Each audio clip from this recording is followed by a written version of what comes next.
Good morning, y'all. This is Dana from DAS Financial Aid Consulting Services. Welcome into Let's Talk Financial Aid for College.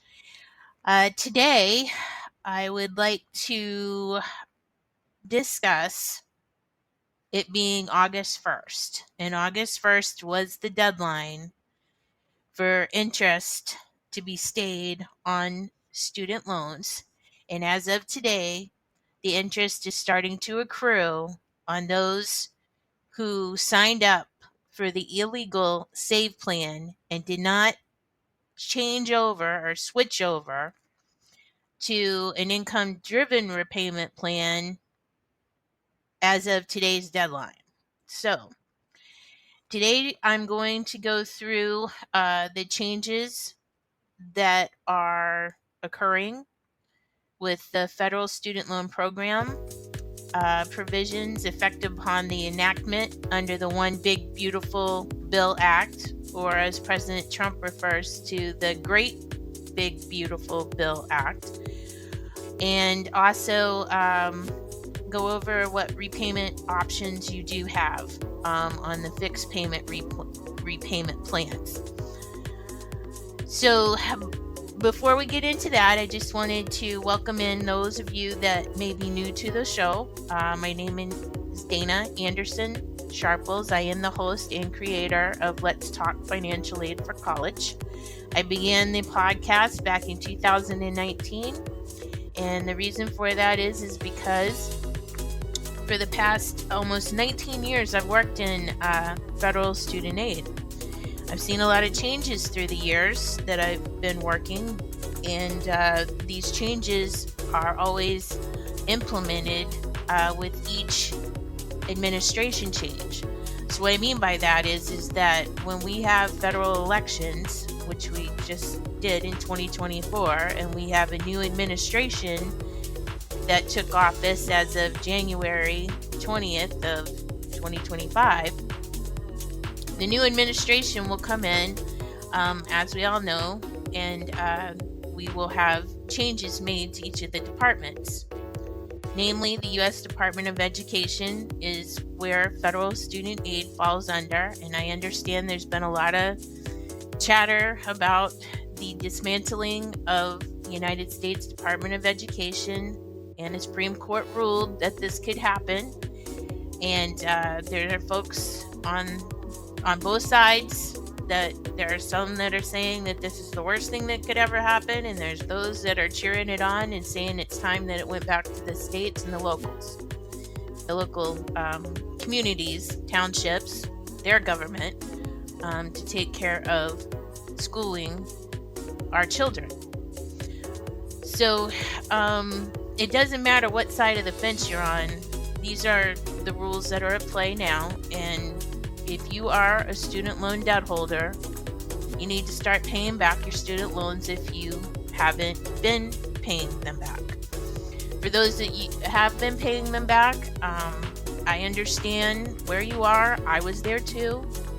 And I'm here to tell you and share with you some ideas and the experience that I had, not only currently working in the system, but also back when I was a student. Today, though, the main crux of the show is because, again, it's August 1st, and the interest is accruing on these save plans that were illegally promoted and touted by the former Biden administration, the Biden-Harris administration, I should say. The Supreme Court ruled against him. It ruled against it back on June 30th of 2023, but they still kept pushing it. And they misled a lot of student borrowers. And I'm sorry to say that y'all got caught up in it, but unfortunately, there are elected officials out there that, yes, we vote for. They get into office, and unfortunately, the policies that we thought we were voting for, or the person that we thought we were voting for the policies to enact for our livelihoods, went off the rails. So, having said that, we're getting back on track. And part of getting back on track is to try to get your student loans under control. So, without further ado, I'm going to kind of go over a little bit of how these fixed payment repayment plans are set up. And also, if you have multiple loans that you're paying on, first and foremost, you should consolidate those loans as much as possible so that instead of paying multiple interest rates, you are only paying one interest rate if possible. So this is how the system works for those of you that may be new to the system or maybe just didn't understand how the system worked even though you signed up for it. And if you did that, it is what it is, okay? But it is the responsibility of the student, the borrower, to understand that when you're signing your name to those school offers telling you what your eligibility is, that they're giving, what your eligibility is for each semester, and you're signing off saying you understand, and if you don't understand, now you got yourself in a little bit of a situation. For some, it might be a big situation, but there is a way to manage it, and there is a way that you'll be able to move on with your financial life, if you will, as long as you take control of your student loan debt. Because ignoring it isn't going to make it go away, and it will affect your credit history, as so many people have stated verbally on social media for quite a few months now. Okay? All right, so first and foremost, again, tip is, if you have multiple loans out, make sure that you look into consolidating your loans. Now, the information that I am providing to you is accessible through the website, studentaid.gov. And you're going to go to Manage Loans, and then they have a whole option on the left-hand side, Compare Repayment Plans, which I'm going to be perfectly honest with you.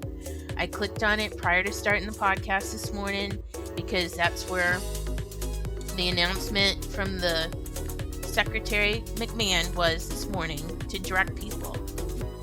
I understand things are not perfect, but comparing the repayment plans right now, the system's down for maintenance. We knew this going into today because they announced it because they do maintenance over the weekend sometimes, and with this being the first of the month, they are in the process of doing some updates to the system.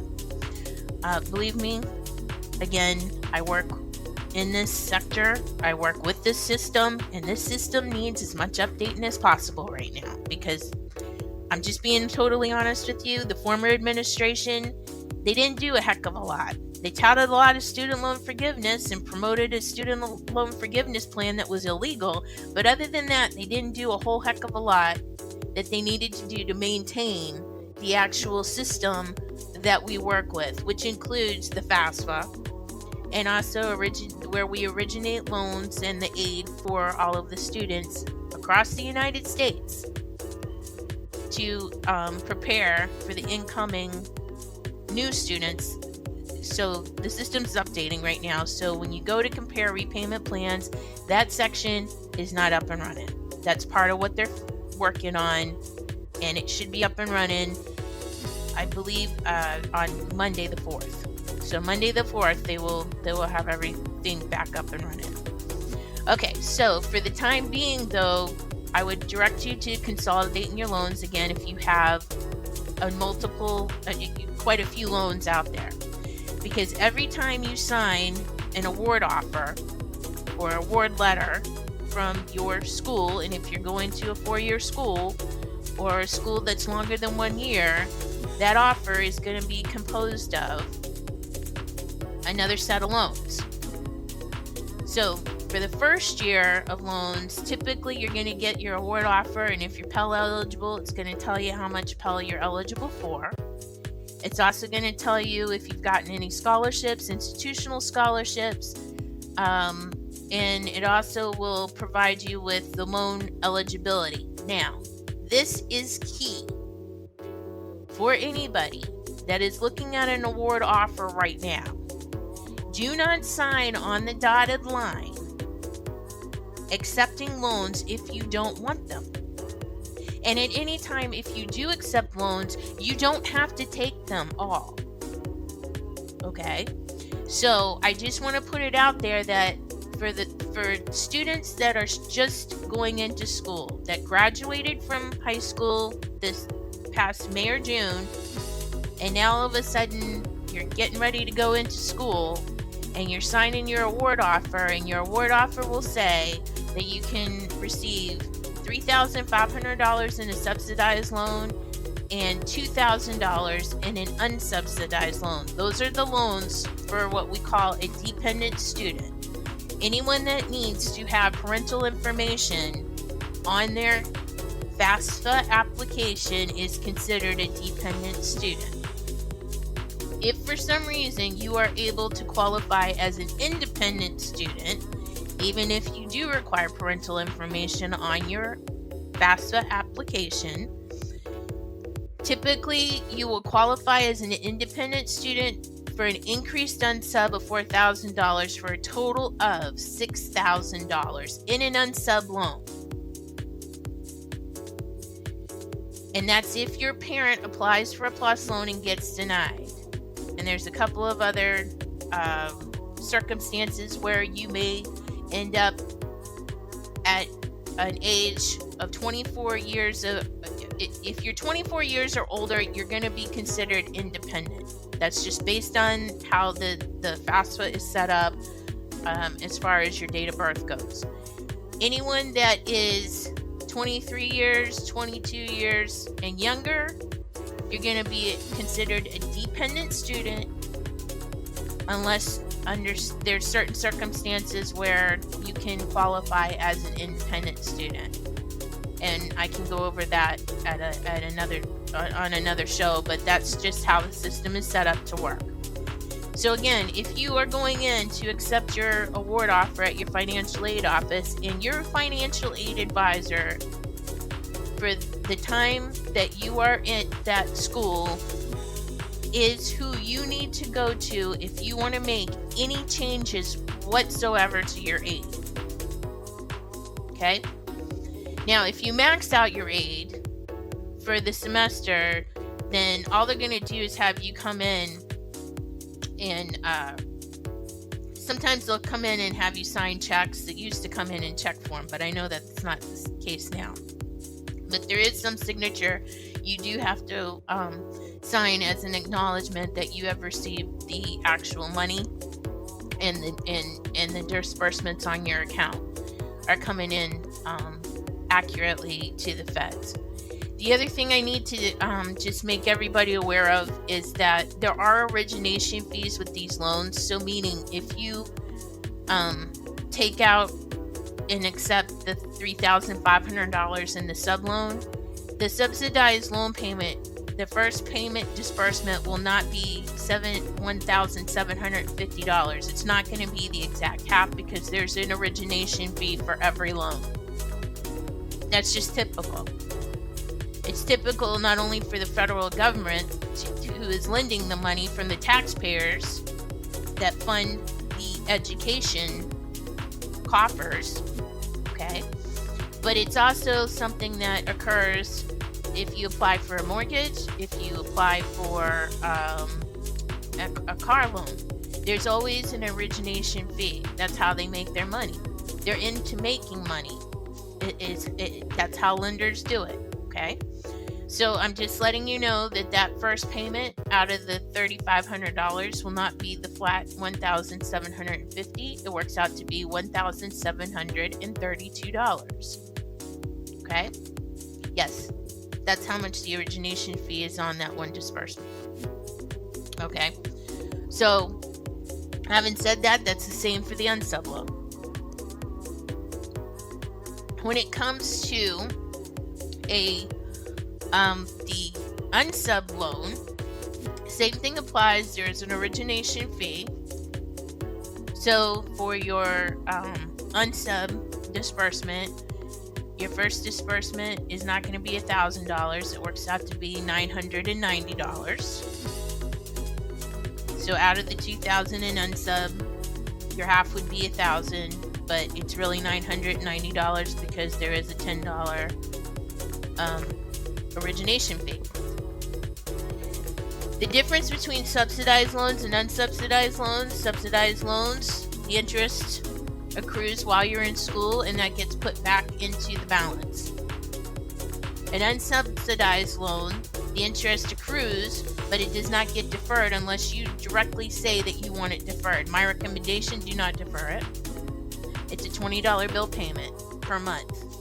If you can go out with your friends and, have beers or go out and have something to eat or whatever, it's $20 that you can apply to your unsubsidized loan instead of shoving all the interest in at the end. Okay?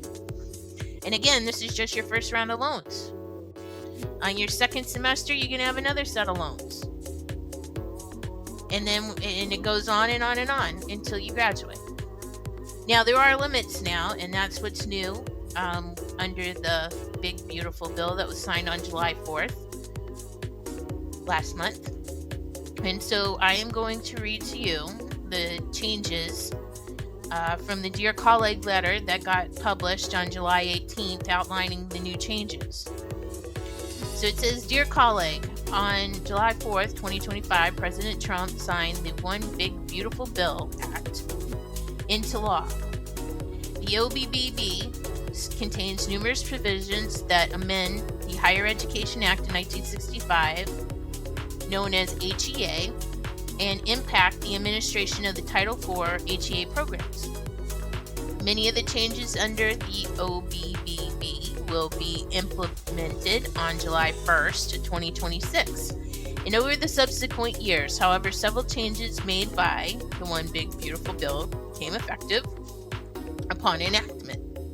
This Dear Colleague letter addresses the changes that became effective upon enactment. Additionally, there will be forthcoming regulations and guidance on the other provisions of the One Big Beautiful Bill later this year. Changes to income-based repayment. The One Big Beautiful Bill eliminates the requirement that borrowers have a partial financial hardship to qualify for enrollment in an income-based repayment plan, known as IBR. Authorized under Section 493C of the HEA, a borrower is considered to have a partial financial hardship if the payment amount calculated under a standard 10-year repayment plan exceeds the amount calculated under the income-based repayment plan. This change is effective upon enactment, and the department is currently working with its student loan servicers to remove the partial financial hardship eligibility requirement from the income-based repayment enrollment process. So that's part of the reason why the system right now is being updated so that this can be implemented and enacted. Because of this change, borrowers who have loans made on or after July 1st, 2014 and before July 1st of 2026 and did not qualify for partial financial hardship are now eligible for the income-based repayment plan. This income-based repayment plan requires payments of 10% of discretionary income and has a repayment period of 20 years, with any remaining balance canceled. In contrast, prior to this change, these borrowers only had access to income contingent repayment plan, which requires payments of 20% of discretionary income and loan cancellation after 25 years. Okay? So that's your income-based repayment. Now, we have Parent Plus loan repayment options. The The One Big Beautiful Bill allows borrowers with a consolidation loan that repaid a Parent Plus loan to enroll in an income-based repayment plan effective upon enactment. The Secretary will provide additional information to its federal loan servicers and update the studentaid.gov website when the system is available to enable such borrowers to enroll in the income-based repayment plan. Loan limits for part-time students. The One Big Beautiful Bill reduces the amount of loan that a student may borrow for an academic year if the student is enrolled in a program of study on less than a full-time basis during that academic year.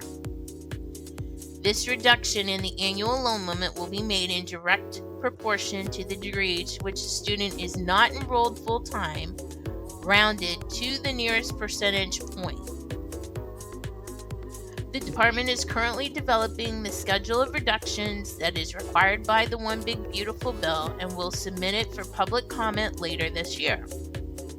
Once public comments are received and reviewed, the revised schedule of reductions will be issued by the Secretary and used to determine the reduction in the annual loan limits for the students who are enrolled in less than full-time for subsequent academic years, beginning with the award year of 2026, 2027, and beyond. Institutions will be required to use this schedule of reductions when reducing the loan limits for all students who are not enrolled full-time in those academic years. Public student loan forgiveness.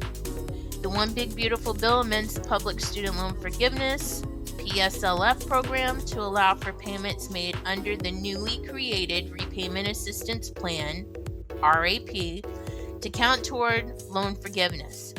If all other eligibility criteria are met, the RAP was created by the One Big Beautiful Bill and will be in effect no later than July 1st, 2026.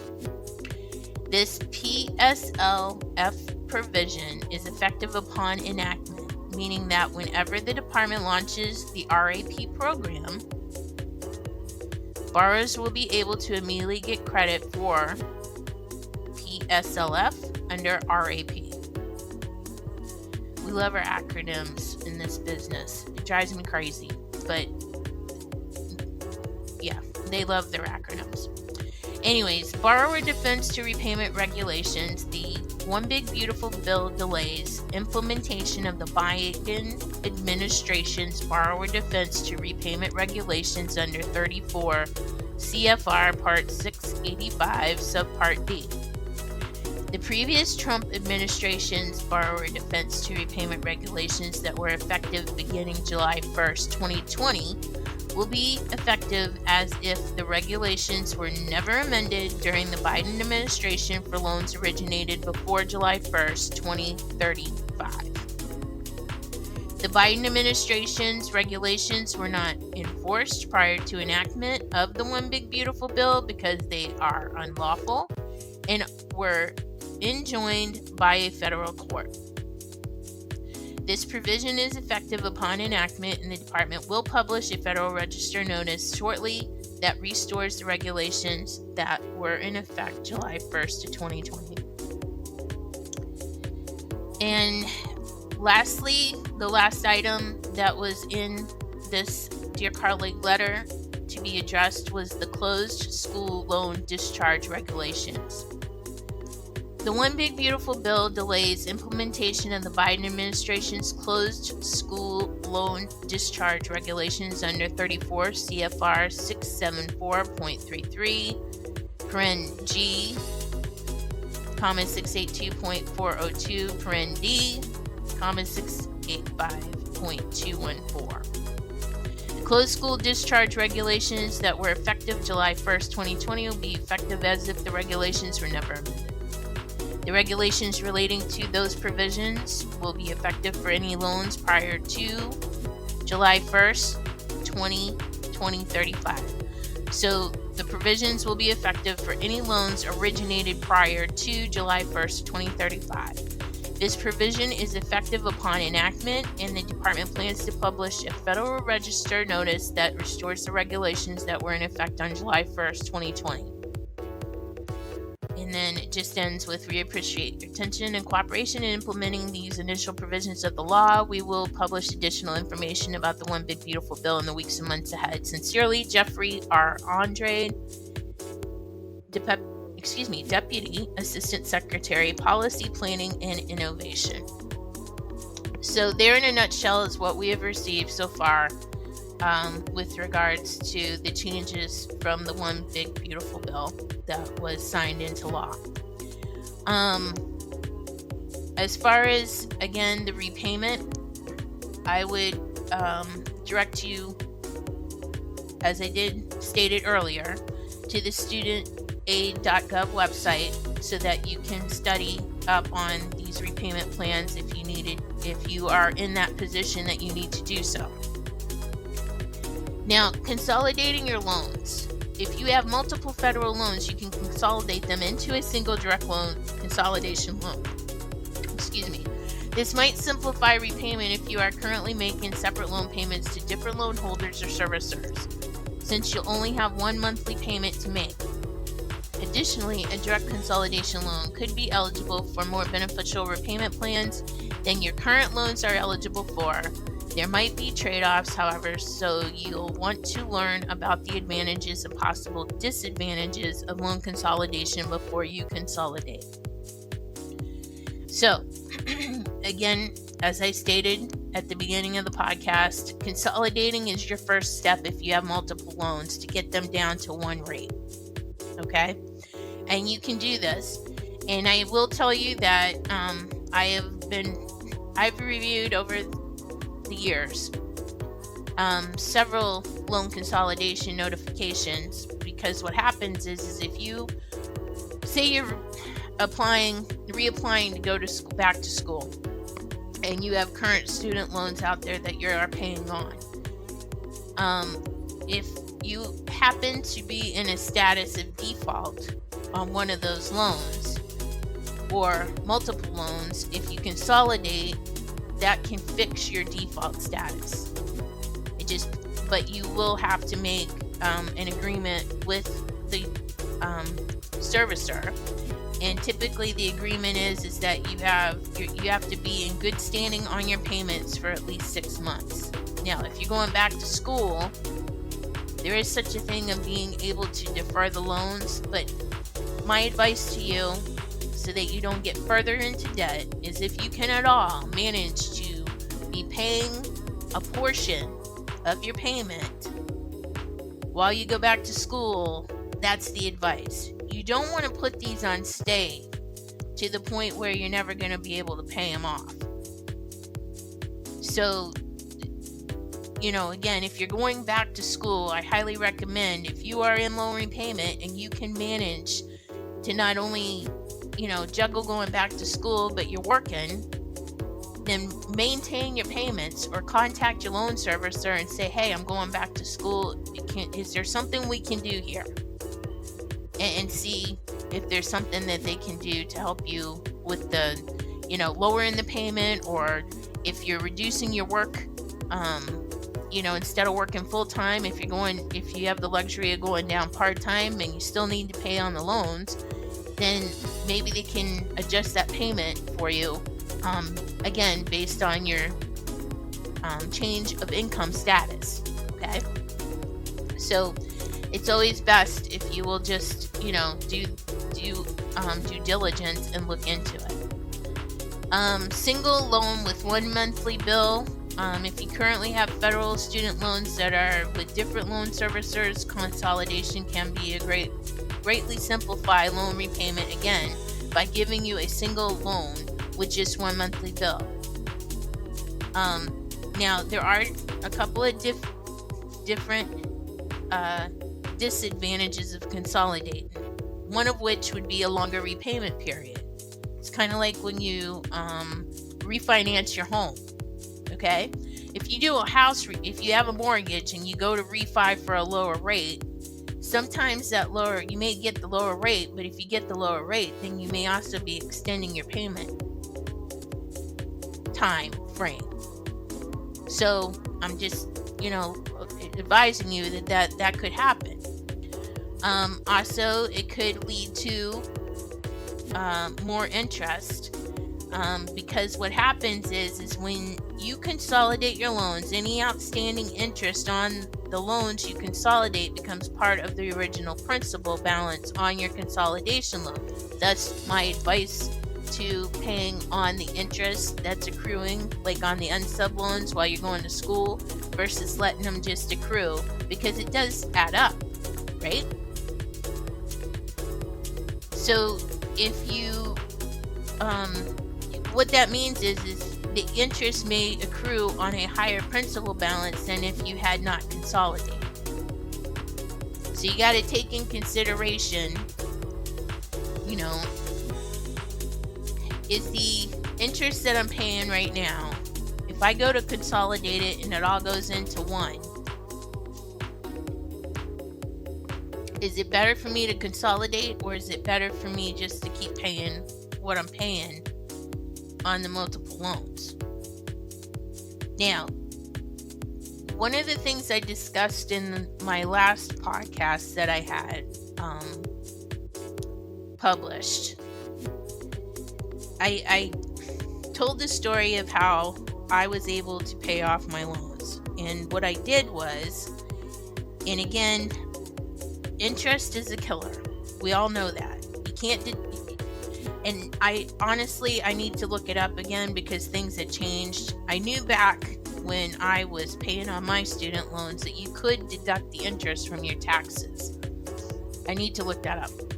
But having said that, what I did was I invested in savings bonds. Okay? Right now, Jerome Powell will not lower the interest rates. And I'm sure if you pay attention to what's going on in the news, Jerome Powell is the head of the Federal Reserve. He's the one that dictates whether or not the interest rates are going to go higher or lower. And at this point in time, the way things are being set up financially, he needs to lower them, but for whatever reason, he's holding his ground and will not lower them, based on this past week's announcement. So, when you go to purchase savings bonds or treasury bills, you have to set up an account through treasurydirect.gov. And they used to give you paper bonds, but now they don't do that. Everything's electronic. So you set up your account, and when you get into the account, you have the options about buying bonds. And when you buy a bond, the bond is purchased for a face value of as little as $25. The bond is kind of in a holding pattern, accruing interest from the date you buy it for a year. That's when 1 year from the date you buy a bond is when you can redeem it, and then you can redeem the whole thing and include the interest when you redeem it. Now, the interest you need to claim on your taxes if I believe it's $40 or more. Okay? But if you are using this account, the savings bond account, as a way of sticking some money into that savings account, earning the highest interest that you can, because Treasury Direct is paying higher interest rates than the banks are. So if you buy your bonds, and then a year later you start cashing them in, and you use that money to be the money you have to pay your student loans, the interest you're earning kind of cuts into the interest you're having to pay back. Okay? Now, again, like I said, it takes about a year if you're going the bond route. You've got EE bond and you got the I bonds. Okay? And so what I did was I purchased the bonds, and then, like I said, I I waited for the appropriate time before they became eligible for me to cash in, and I would use those to be the means to pay my student loans. Now, when I went to school, and this is how I counsel all students that are looking to me about financial aid. First and foremost, college should not be an experiment. Meaning, if you don't know why you're going to college, you literally need to stand your ground, and the people that might be trying to push you into a situation of going to college, you need to tell them to back off. This is something that you are going to work out, and you need to decide what you want to do. Do you want to go and do something with your hands? Do you really want to go to a 4-year college and spend money on a piece of paper that when you graduate, you may or may not be able to get a job in that field that you just got a degree in? Because that happens. It does happen.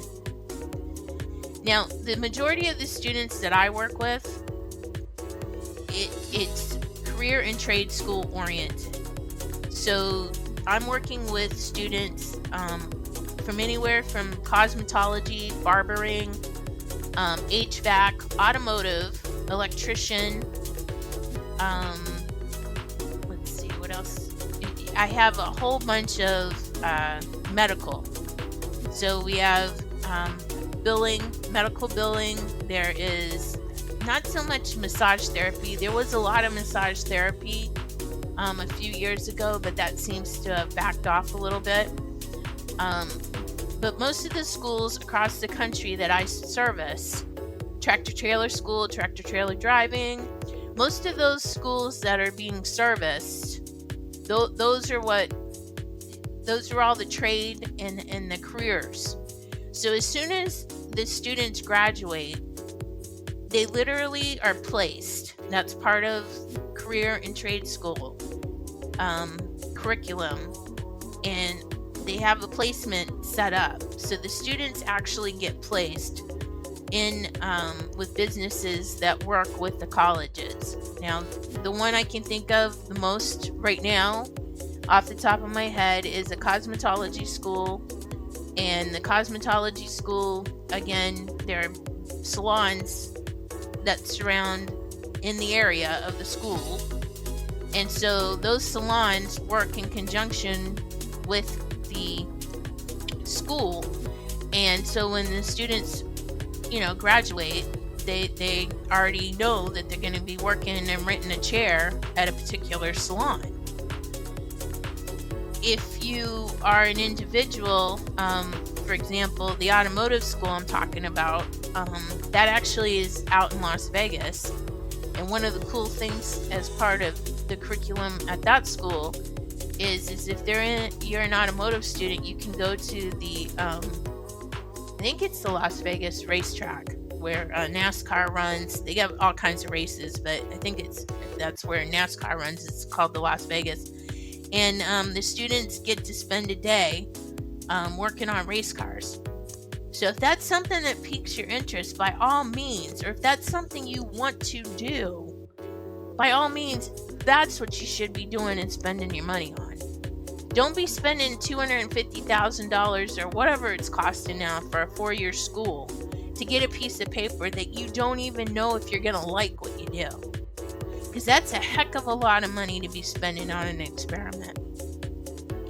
The other thing I just want to put out there is, again, if you are a young individual who just graduated high school and you kind of, again, just don't know what you want to do, I'm just going to throw it out there that the military offers not only guidance, but it also, when you do your, at the end of your active duty service is what I'm trying to say, the GI Bill will help you go to school, but you will have so much experience under your, from just going into the military, because it will teach you leadership skills. It will teach you all kinds of skills that maybe you just didn't get by going to high school.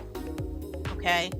So I'm just putting it out there that there's a lot more avenues, but the biggest thing when you are making the decision to go to school, you are going to be the one that's paying for it, not mom and dad. Okay?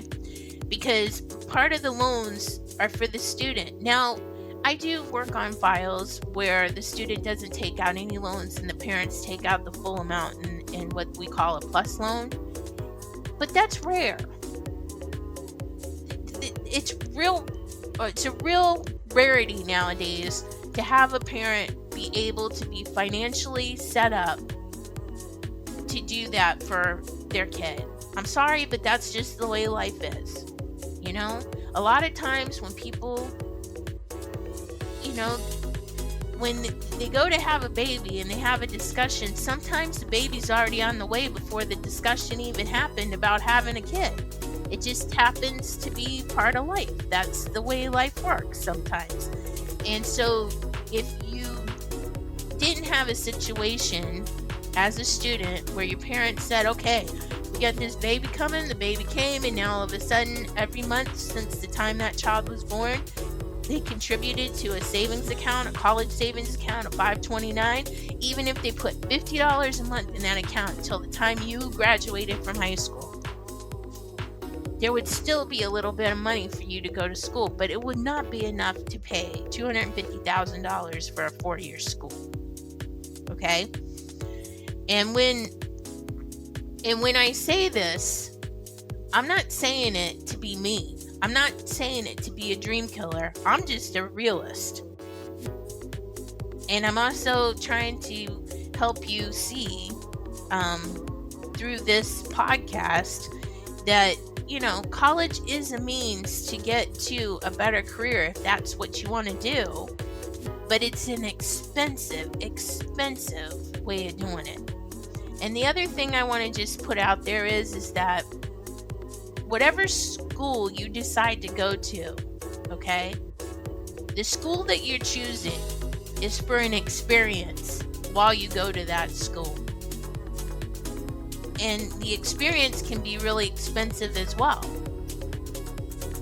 So, but the education, no matter what school you go to, is the same.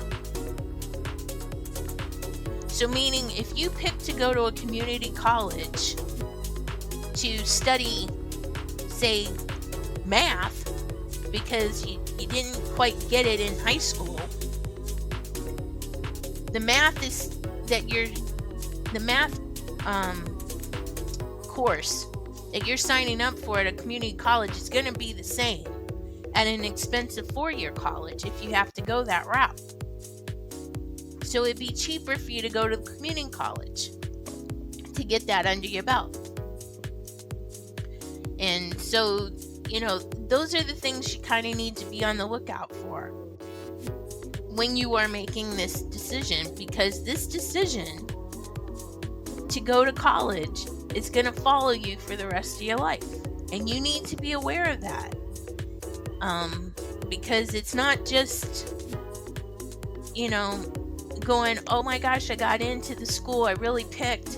And if you didn't make out the plan to be able to afford it and you just show up at a bank, like a commercial I just recently saw when I was watching a program, you know, the student's sitting there going, oh my God, I got into the school. And then all of a sudden the parents are showing up and it's a Citizens Bank commercial. And all of a sudden at the end of the commercial, the parents are sitting there going, okay, so how are we going to pay for this?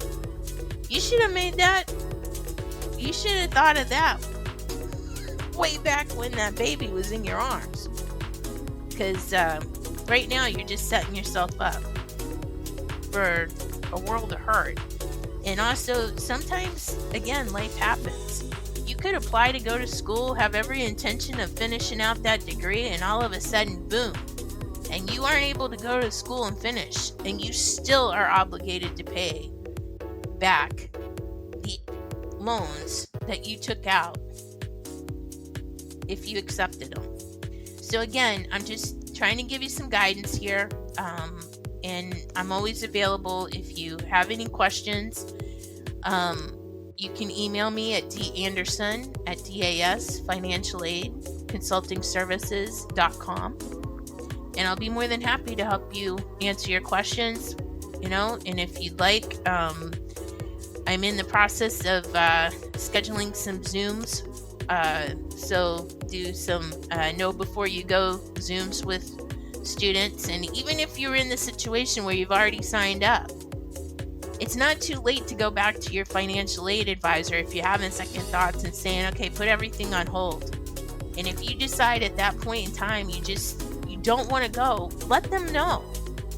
And what will happen is that your account will actually end up, your loans will get canceled. No payment will be required because no disbursement was made. And even if you did take disbursement, they have to do what they call a return to Title IV calculation to determine what you could have received as a student. And then they have to do the refund back to your account, that's set up with the government. So, having said all that, I am going to go ahead and close out the podcast for today. It's a lot of information that I've provided to you, and I will continue to provide you information. In the meantime, follow me on X. I'm under DASFA1215. I have a Facebook page, not only for personal, but also under DAS Financial Aid Consulting Services.